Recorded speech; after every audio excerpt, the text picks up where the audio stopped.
Assalamualaikum warahmatullahi wabarakatuh. Perkenalkan, saya Aditya dengan NIM 23087001. Untuk pertemuan kali ini kita akan membahas terkait materi, yaitu tentang kepemimpinan dalam administrasi supervisi pendidikan. Nah, di sini kita membahas dan kita akan dimunculkan bahwasanya ada istilah kepemimpinan atau pemimpin. Nah, sebab-sebab itu timbulnya pemimpin ada 3 teori yang mendasarinya. Teori yang pertama kita menyebutnya sebagai teori genetis atau teori yang mengidentifikasikan atau mengidentifikasikan bahwa yang namanya pemimpin itu muncul karena dilahirkan.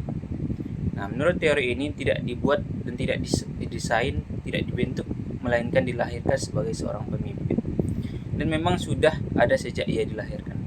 Artinya, memang ketika seseorang lahir, itu diyakini akan membawa sifat-sifat kepemimpinan, meski memang tidak semua orang memiliki itu.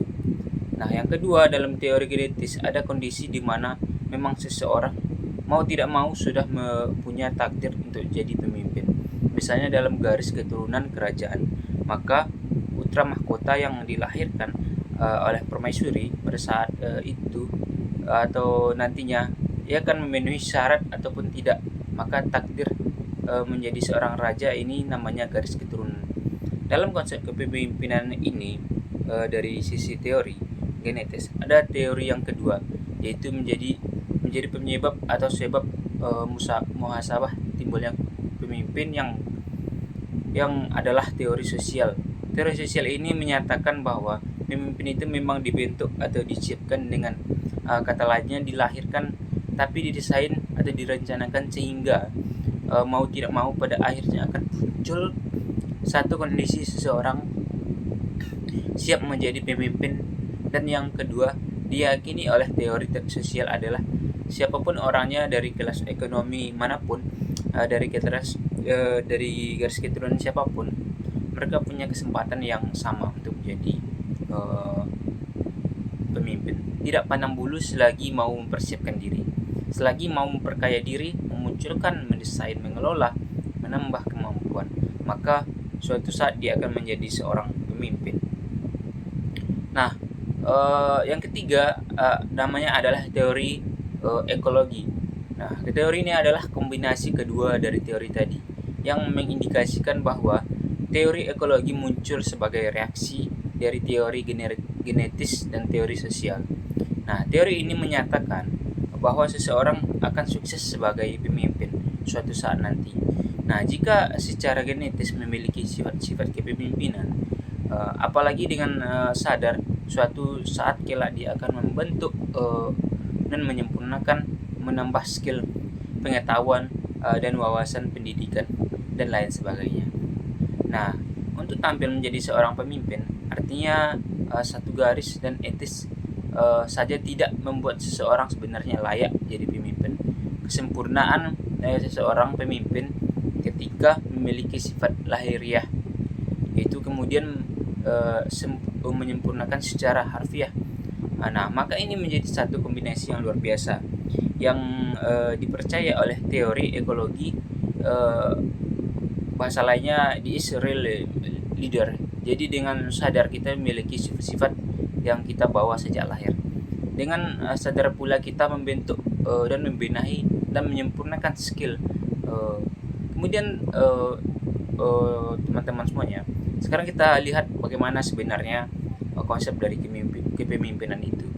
Nah, atau paling tidak kita bisa kita tahu dan melihat bagaimana pengertian dari istilah kepemimpinan ini dari sudut pandang ahli atau beberapa pakar di bidang manajemen pendidikan. Misalnya beberapa pendapat yang kita coba angkat, apa yang dijelaskan oleh author yang menyatakan bahwa kepemimpinan itu sebenarnya adalah teknik kemampuan seseorang dalam mempengaruhi orang lain. Nah, mempengaruhi orang-orang yang dipimpin agar mau bekerja sama untuk melakukan tujuan yang diinginkan. Kemudian pemimpin itu mempengaruhi orang lain atau lembaga di Indonesia, contohnya kita ambil pendapat dari Siagian dan Sutarto, paling tidak ketika kita coba olah merupakan satu rangkaian kegiatan penataan berupa mempengaruhi perilaku orang lain dalam satu situasi tertentu, agar mereka mampu bekerja sama, agar mereka mau melakukan berbagai yang kita inginkan untuk mencapai tujuan yang telah ditetapkan. Nah, pendapat yang sangat lama terkait dengan kepemimpinan, apa yang dijelaskan oleh teori dan juga Franklin Gilmore. Franklin menyatakan bahwa kepemimpinan itu sebenarnya pada prinsipnya adalah terkait dengan hubungan yang erat yang ada dalam diri seseorang atau pemimpin dalam rangka mempengaruhi orang-orang yang dipimpinnya.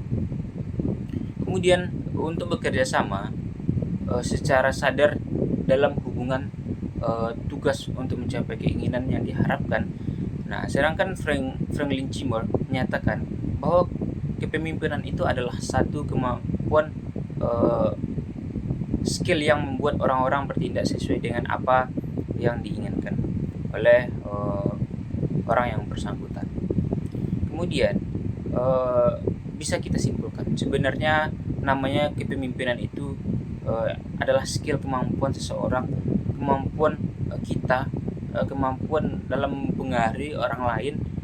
Yang dimaksud adalah orang-orang yang memang kita pimpin. Kalau dalam satu lembaga, karyawan contohnya skill mempengaruhi mereka agar mau melakukan apa yang kita inginkan dalam konteks pekerjaan dan dalam rangka mencapai tujuan bersama. Kemudian tujuan lembaga, jadi ketika satu lembaga atau satu kantor dipimpin oleh seseorang yang tidak memiliki skill atau mempengaruhi orang lain ketika berbicara, ketika menyampaikan satu statement tetapi tidak didengarkan, atau ada indikasi tidak mampu meyakinkan orang lain atau berpengaruh bawahnya.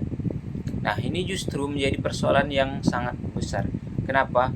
Pada akhirnya memberikan dampak bahwa orang-orang yang dipimpin tidak mau mendengarkan apalagi mengikuti apa yang diinginkan oleh hasil yang bersangkutan. Nah, otomatis akan berakibat pada kinerja lembaga atau perusahaan, yang tentu saja pada jangka panjang juga memberikan dampak pada pencapaian tujuan organisasi. Muncul satu pertanyaan yang seringkali memang harus dijawab ketika bicara soal kepemimpinan. Ada tidak syarat-syarat yang masih dipenuhi oleh seseorang ketika menjadi seorang pemimpin. Nah, banyak, tapi ada yang jelas secara teoritik ketika kita mencoba berasumsi bahwa pada teori-teori yang muncul, apakah di berbagai buku, berbagai jurnal atau artikel terkait dengan kepemimpinan. Nah, mereka membaginya dalam beberapa konsep. Nah, misalnya yang paling umum adalah 3 hal penting dalam konsepsi kepemimpinan. Dalam konteks ini, syarat-syarat kepemimpinan itu dilihat dari 3 hal. Yang pertama yaitu kekuasaan, adalah satu otoritas atau legalitas yang memberikan wewenang kepada seseorang pemimpin untuk mempengaruhi, kemudian menggerakkan bahwa hanya menggerakkan karyawannya, menggerakkan orang-orang yang memang di bawah kepemimpinannya. Kemudian untuk berbuat sesuatu dalam rangka penyelesaian tugas dan pekerjaan yang diberikan. Dan yang kedua, kaitannya itu saat itu berkait dengan kewibawaannya.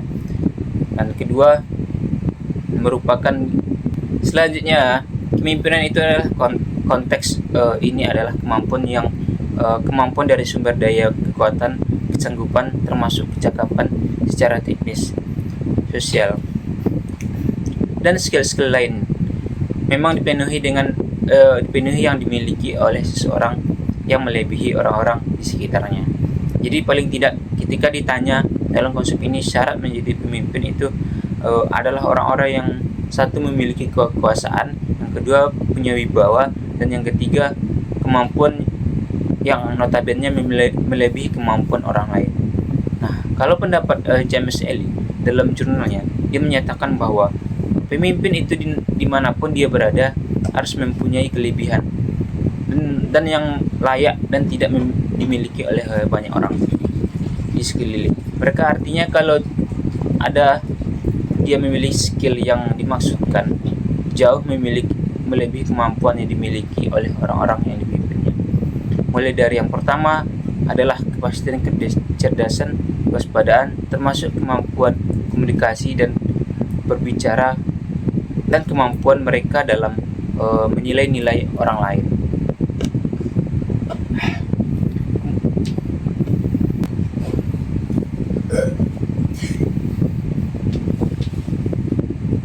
Orang lain menilai pekerjaan, menilai dan melakukan analisis terhadap lembaga. Yang kedua kaitannya adalah dengan prestasi.